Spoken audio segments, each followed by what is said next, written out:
The Taxidermist, adapted by Jonny Eberle from the original story by H.G. Wells. Here are some of the secrets of taxidermy. They were told me by the taxidermist in a mood of elation. He told me them in the time between the first glass of whiskey and the fourth, when a man is no longer cautious and yet not drunk. We sat in his den together, his library it was, his sitting and his eating room, separated by a bead curtain, so far as the sense of sight went, from the noisome workshop where he plied his trade. He sat on a deck chair and kept his feet upon the mantelpiece among the glass eyes. His hair was black, his face rosy, and his eye a fiery brown, and his coat was chiefly of grease upon a basis of velveteen. And his pipe had a bowl of china showing the graces, and his spectacles were always askew, the left eye glaring nakedly at you, small and penetrating, the right seen through a glass darkly, magnified and mild. Thus his discourse ran. There never was a man who could stuff like me, Bellows. Never. I have stuffed elephants and I have stuffed moths, and the things have looked all the livelier and better for it. And I have stuffed human beings. No, there was no law against it. I made a man with all his fingers out, and used him as a hat rack, but that fool Homersby got up in a quarrel with him late one night and spoiled him. That was before your time. It is hard to get skins, or I would have another. Unpleasant? I don't see it. Seems to me taxidermy is a promising third course to burial or cremation. You could keep all your dear ones by you. Bric-a-brac of that sort stuck about the house would be almost as good as company, and much less expensive. You might have them fitted with clockwork to do things. Of course, they would have to be varnished, but they need not shine more than lots of people do naturally. Old Manningtree's bald head.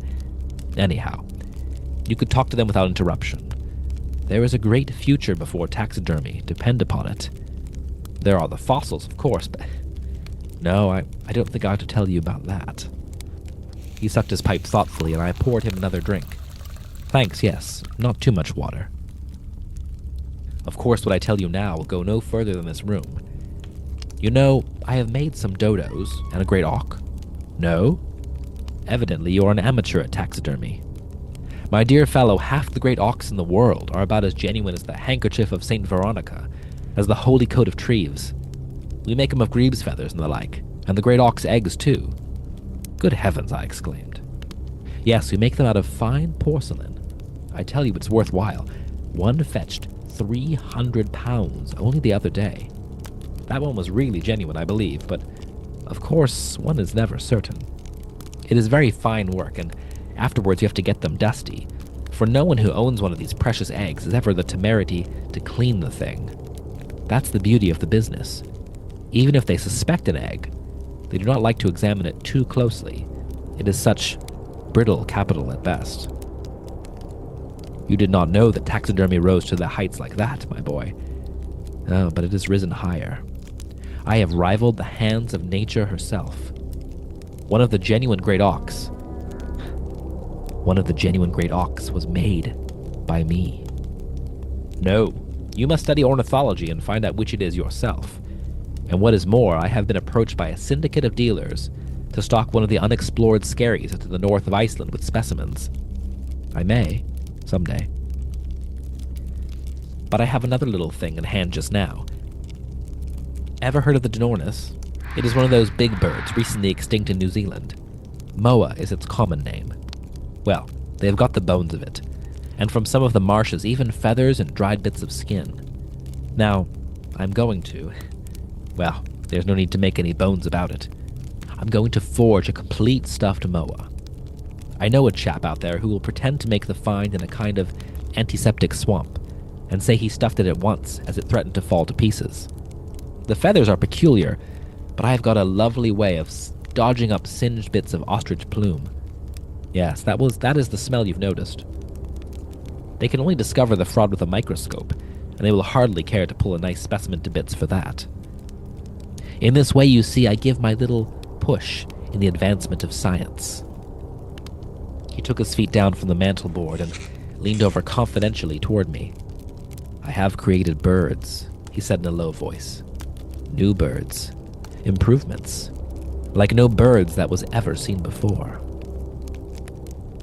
Some of the birds I made were new kinds of hummingbirds, and very beautiful little things, but some of them were simply rum. The rummest, I think, was the jejuna. Old Javers has the thing now, and I suppose he is almost as proud of it as I am. It is a masterpiece. It is all the silly clumsiness of your pelican, all the solemn want of dignity of your parrot, all the gaunt ungainliness of a flamingo, and all the extravagant chromatic conflict of a mandarin duck. Such a bird. I made it out of the skeletons of a stork and a toucan, and a job lot of feathers. Taxidermy of that kind is just pure joy, Bellows, to a real artist in the art. How did I come to make it? Simple enough, as all great inventions are. One of those young geniuses who writes for the papers got a hold of a German pamphlet about the birds of New Zealand, and as he was translating it, he got mixed up between the living apteryx and the extinct anomalopteryx. Talked about a bird 5 feet high, living in the jungles of the North Island, rare, shy, specimens difficult to obtain, and so on. Javers, who, even for a collector, is a miraculously ignorant man, read these paragraphs and swore he would have the thing at any price. Raided the dealers with inquiries. It shows what a man can do by persistence. Here is a collector swearing he would have a specimen of a bird that did not exist, that had never existed, and which, for very shame of its own profane ungainliness, probably would not exist now if it could help itself. And he got it. I made sure he did. And so we went on talking, all the night through. And the taxidermist showed me his workshop, though initially I was repulsed. I could see the beauty of his craft. To stop death in its tracks, to preserve for all time that which is so fleeting on this earth. Have some more whiskey, my friend. The taxidermist will be with us momentarily.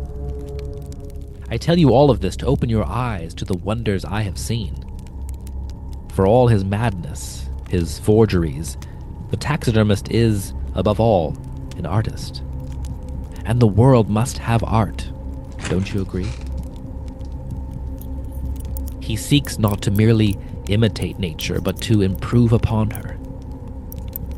I tell you all of this so you may understand why I have brought you here tonight. It is so hard for the taxidermist to find the skins he needs, you see. And so, we made an arrangement. Please, don't get up.